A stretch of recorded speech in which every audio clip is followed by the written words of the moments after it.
Dr. Shabir. I wanted to just ask a little question on Allah, because we've had a lot of focus on the Trinity tonight. And Allah, when I read the Quran, comes across to me as a very simplistic God, and a God that would be easy to understand because it's made up from a human mind. That's the conclusion I've had as I've read the Quran. In comparison to the Trinity, that seems to come from a divine mind, because it is complex, and yet it's tangible. So if you could unpack a little bit more about Allah, the monad, the Tawheed, who to me seems very simplistic and therefore man-made.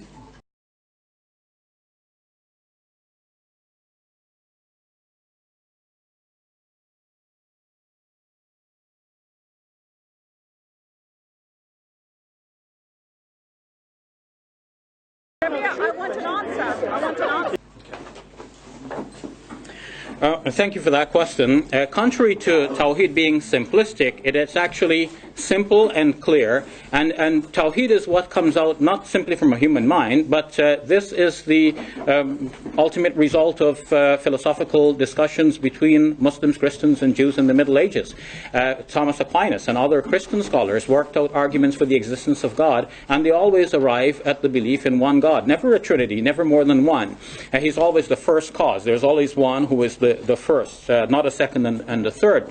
It doesn't mean that because the Trinity is complex, this means that it only would have been revealed, and that's why Christians accepted it. I've already shown that historically there were people who would accept even Paul and Barnabas as gods and make their sacrifices to them despite their protests. And that's not the only example in Acts of the Apostles of people just taking somebody to be a god just on a whim. And then the next moment they can discard that god and take another one. So that's how people took people to be gods. When Jesus preached in that environment, there would have been some people who would exaggerate his position, and we can see the exaggeration as we go from Mark to Matthew and Luke and then to John. Even among the Gospels, the same story is rewritten and it becomes something else. What are you to make, for example, of the idea that Jesus lays down his own life according to the Gospel according to John? And he says, "No man takes my life away from me." And he says he will not pray to be saved from the cross.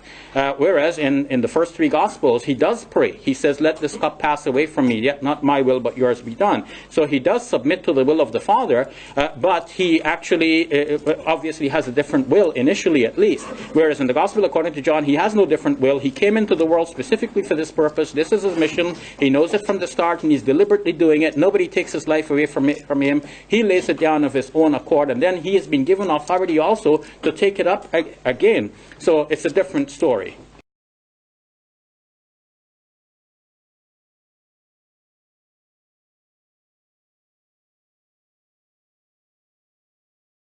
I think if we took if we gave a test to the majority of evangelicals coming out of church this coming Sunday morning on the doctrine of the Trinity, less than half would pass. In fact, I would say we'd have a 75% failure rate. Yeah. And probably the majority would test modalistic. Where is the statement that God is one being in three persons? Well, it's not there.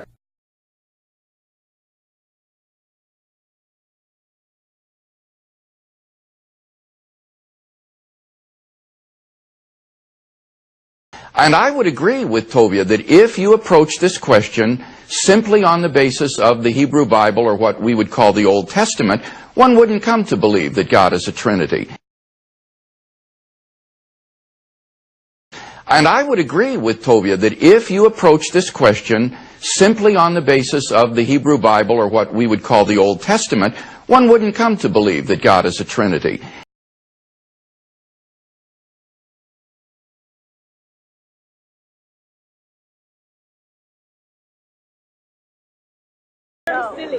Very silly. We know that the doctrine of the Trinity took a couple of hundred years to develop.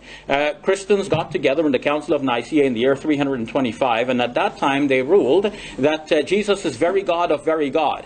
And they said, we also believe in the Holy Spirit, but they did not say anything about the Holy Spirit being God or that the Holy Spirit should be worshipped. They had to come back in the Council of Constantinople in 381, and that is when they ruled that the Holy Spirit should also be worshipped along with God the Father Father and the Son. So that shows a development in the doctrine. If you go back even earlier to the Apostles' Creed, which is from the 2nd century, it doesn't even say the Son is to be worshipped. So now we have 3 creeds. The Apostles' Creed, 2nd century.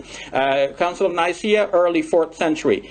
Council of Constantinople, late 4th century. So if you see the development, only one God here. Apostles' Creed, 2nd century. Only the Father is God. Second of these we have in the Council of Nicaea, early 4th century. Now the Son is also God. Now we have 2. Later in that century, Constantinople, now the Holy Spirit is also God. Now we have 3. So it goes from 1 to 2 to 3. It goes from Unitarian to Binitarian to Trinitarian.